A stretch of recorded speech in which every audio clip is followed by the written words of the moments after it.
બનાસકાંઠાથી એક સમાચાર સામે આવી રહ્યા છે। પૈસા ન આપતા બાળકને મારવામાં આવ્યો। માર ડીસા તાલુકાના બાઈવાડા ગામની અંદર બાળકને મારવામાં આવ્યો। ગામના જ શખ્સોએ લાકડી વડે બાળકને માર્યો। બાળકે પૈસા આપવાની ના પાડતા તેને મારવામાં આવ્યો છે। મારનાર શખ્સો સામે બાળકની માતાએ પોલીસ ફરિયાદ કરી છે। તો બનાસકાંઠાનો આ બનાવ છે। ડીસા તાલુકાના બાઈવાડા ગામની અંદર એક બાળકને મારવામાં આવ્યો। લાકડીના મારથી બાળકને ગંભીર ઈજાઓ થઈ છે। પૈસા આપવાની ના પાડતા આ બાળકને ઢોર મારવામાં આવ્યો।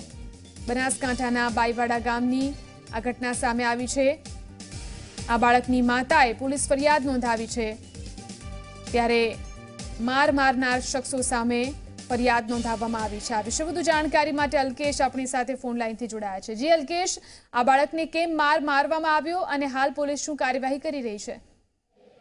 જી ચોક્કસ જીવન વાત કરતો બનાસકાંઠાના ડીસા તાલુકાના બાઈવાડા ગામની અંદર એક નાનો બાળક હતો। તે અન્ય બાળક સાથે પૈસાની લેતી દેતી મામલે બબાલ થઈ હતી। ત્યારબાદ જે અન્ય બાળક હતો તેને તેના પિતાને બોલાવ્યો હતો અને પિતા પુત્ર બંને ભેગા થઈ અને એક માસૂમ બાળકને ઢોર માર્યો હતો। જો કે માર્યા બાદ આ બંને પિતા પુત્ર ગાયબ થઈ ગયા હતા અને ત્યારબાદ જે બાળક હતું તે રડતું તેની માતા પાસે ગયું હતું ને તમામ હકીકત તેની માતાને જણાવી હતી। જો કે માસૂમ બાળકને એવી રીતે મારવામાં આવ્યો હતો કે તેના જે પીઠ છે તેના ઉપર પણ સોળ ઉસી આવ્યા હતા। ત્યારબાદ માતા પોતાના પુત્રને લઈને ડીસા તાલુકા પોલીસ મથકે આ બંને પિતા પુત્ર સામે ફરિયાદ નોંધાવી છે। જો કે હાલ તો ડીસા તાલુકા પોલીસ આ ફરિયાદ લઈ અને પિતા પુત્રને ધરપકડ કરવાની કાર્યવાહી હાથ ધરી છે।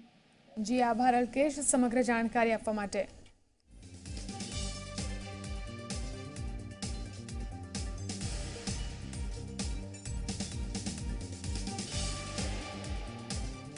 તો બાળકને લાકડી વડે મારવામાં આવ્યો છે। આપ જોઈ શકો છો કે આ નાનકડા માસૂમ બાળકની પીઠ પર મારના નિશાન જોવા મળી રહ્યા છે। પૈસાની લેતી દેતીના મામલાની અંદર આ માસૂમ બાળકને એક વ્યક્તિએ ઢોર માર્યો છે। ગામના જ શખ્સોએ તેને માર્યો, જેની સામે પોલીસ ફરિયાદ નોંધાવવામાં આવી છે। આ બાળકની માતાએ પોલીસ ફરિયાદ નોંધાવી છે। તો ડીસા પાસે બાઈવાડા ગામની આ ઘટના છે, જેમાં આ માસૂમ બાળકને લાકડીના ફટકા વડે મારવામાં આવ્યો છે। આપ જોઈ શકો છો આ દ્રશ્યોની અંદર માસૂમ બાળકની પીઠ પર મારના નિશાન જોવા મળી રહ્યા છે। ગામના જ શખ્સોએ આ માસૂમ બાળકને માર્યો છે। ત્યારે હવે બાળકની માતાએ પોલીસ ફરિયાદ નોંધાવી છે। એક મહત્વના સમાચાર સામે આવી રહ્યા છે। ઊંઝા બેઠક પરથી પેટા ચૂંટણી નહીં લડે આશાબહેન। અનેક અટકળો વચ્ચે આશાબહેને આ ખુલાસો કર્યો છે। ચૂંટણી લડવાનો આશાબહેને ઇનકાર કર્યો છે। તો ઊંઝા બેઠક પરથી પેટા ચૂંટણી નહીં લડે આશાબહેન। આ સમાચાર હાલમાં સામે આવી રહ્યા છે। અનેક અટકળો વચ્ચે આશાબહેને આ ખુલાસો કર્યો છે। ચૂંટણી લડવાનો આશાબહેને ઇનકાર કર્યો છે। તો ડોક્ટર આશાબેન પટેલ ઉલ્લેખનીય છે, થોડા સમય પહેલા જ તેઓ ભાજપમાં જોડાયા છે। આશાબેન પટેલે ઝી24 કલાક પર આ મહત્વનો ખુલાસો કર્યો છે। આ વિશે વધુ જાણકારી મેળવી આશાબેન આપણી સાથે ફોન લાઈનથી જોડાયા છે। જે આશાબેન, ઊંઝા બેઠક પરથી પેટા ચૂંટણી નહીં લડવાનો આપે નિર્ણય કર્યો છે?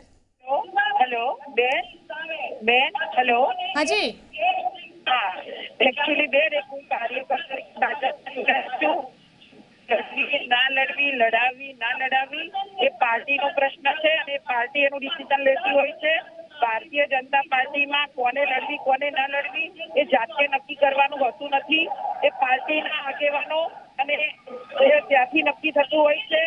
જે સંગઠનના માણસો અને પાર્ટીના આગેવાનો નક્કી કરતા હોય છે। એટલે આવી બધી અફવાઓમાં બેન સમય ખોટો મીડિયામાં વ્યસ્ત ખોટો કરી અને મીડિયાનો સમય પણ બગાડવો અને લોકોનો સમય બગાડવો એવું ઉચિત માનતી નથી। એટલે વારંવાર આવા મીડિયામાં અફવાઓ આવતી હોય છે અને હું ખબડી કાઢી છું। જી આશાબેન, જો પક્ષ અને આગેવાનો કહેશે તો તમે ચૂંટણી લડશો?